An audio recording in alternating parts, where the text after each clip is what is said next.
Ladies and gentlemen, boys and girls, welcome back to the discourse on personality and competency. Personality is your state of being, is your state, and competency is your performance or a capability of performance. Personality per se may not be able to help you perform unless it is integrated variedly. It's like if you have a taste for jaggery, you cannot consume jaggery just like that. You can build a recipe out of that, and probably the jaggery will taste much better. So the sugar, so the potatoes, so the tomatoes, anything. So the potatoes and tomatoes are the simulation available to us. We'll get them together and make a recipe out of it. That's the difference between personality and competency. But we have a long, long wait. We have a long, long wait. Unless you want to catch up very fast. We have a pretty long wait before we come to terms with personality, the dynamics, and competency, the dynamics. Then I would have completed one major exercise of my endeavor as a behavioral scientist. That I'm able to carry forth my ideas from the thought to print and now to execution.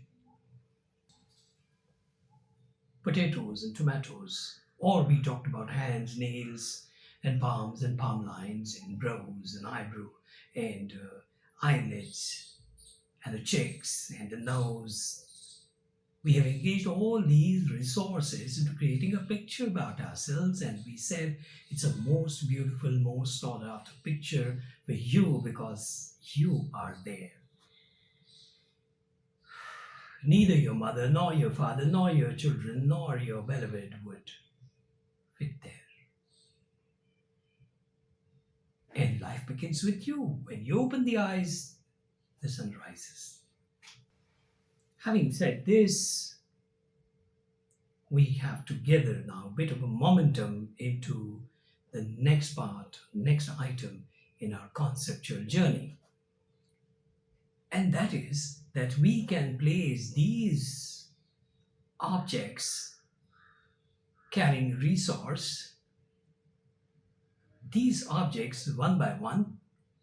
Okay, we can measure it horizontally, we can also measure it vertically. So we'll have a detailed narration on how this measurement is done. Right now, we are still at the point of being clear on what these horizontalities are. So let me introduce to you a beautiful word, a beautiful expression, scientifically gigantic expression, behaviorally very, very distinguished expression. And that is personality trait. That is personality trait. Personality traits are the elemental behaviors.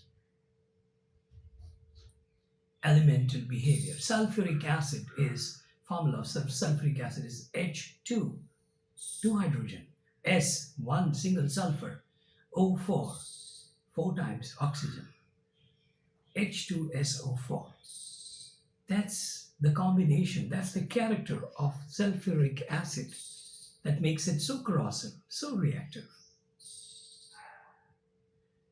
One of the most hated chemicals when it comes to health hazards, one of the most detested chemicals when it comes to health hazards. Very, very, very corrosive.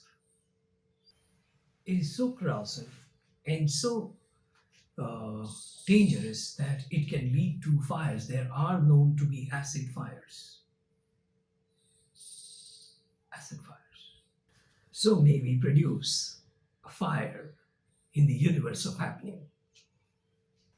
Not the fire, not the fire that destroys, not the fire that destroys, but fire that creates, that motions, that instigates, that alarms a new synthesis. Gurukul as we say, it's not a practice of education, it's practice of evolution. It's not a practice of education. It's not about reading number of books and knowing number of definitions and concepts. That almost becomes perfunctory once you aim for higher altitude.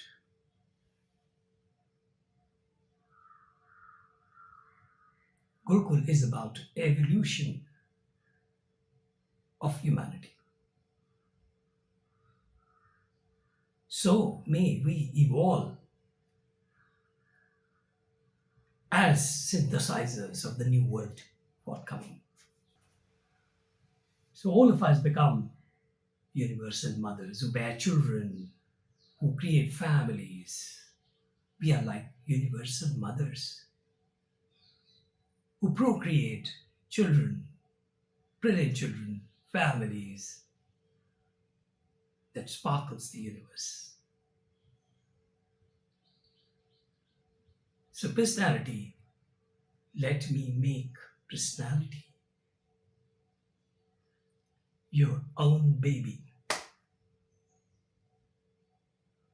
Now personality is your own baby. It's in very primitive stage. It's just crying for food, not knowing anything. It's crying for food. It's crying for security, like an infant who clings to the mother. It's crying for security. If the child is crying, what is the first thing we do? We take him close to your chest. Let him hear the heartbeats. Look, Baba, you're here close to my heart. Don't you worry. I'm always for you. I'm always with you.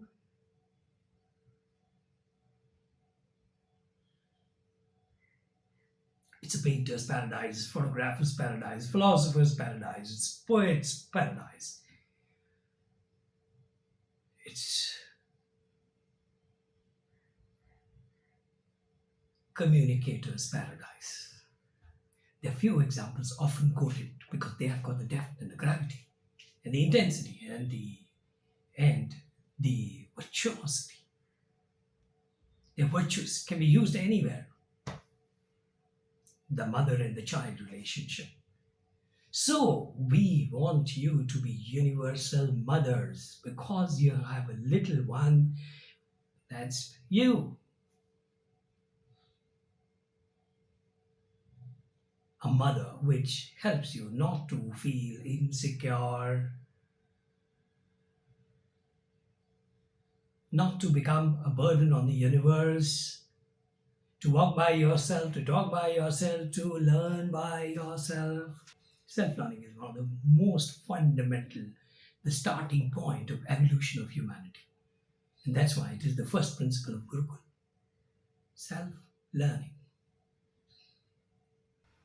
Self-learning, when we talk about self-learning in Gurukul, we always see a mouth-watering prospect. Oh my God, I'll pick up this story, I'll pick up that story, I'll take this metaphor, that metaphor, I'll take this instance, I'll cover up this particular incident and create meaning out of it. You're always excited by this term, self-learning. So I bring you into the self-learning pole now. You have to learn about yourself. You have to learn about yourself. Now, where's the book? There's no book. If I had given you a book and you read it, it is much easy. But here, I'm not even giving you a mirror. I'm not giving you a photograph. That's the one thing. How you look. Nose length, eye depth, eye color, skin color. Too mundane. Is that going to solve the problems of your living?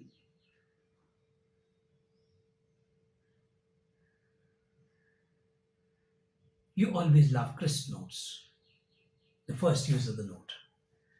But if the money comes to you, even if they're old notes, how does that matter? Are you going to insist on new notes? Are you going to give him any discount for giving you new notes?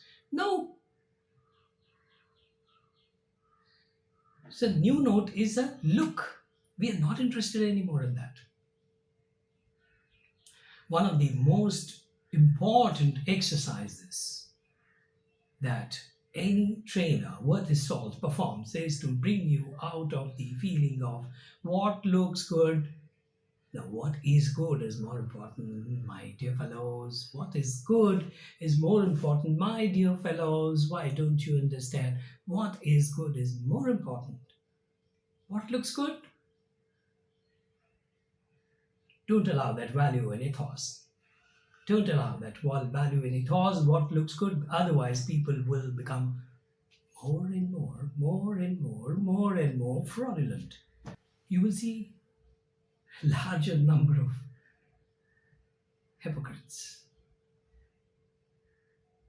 larger number of hypocrites coming into being by virtue of the fascination they have for looking good. And the more you try to look good, the more you try to look good,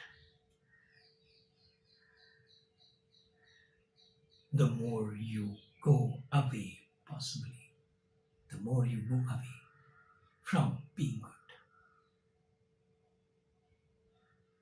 The more a person in your office favors you, maybe a boss or owner, the more he favors you, the less you go to temples.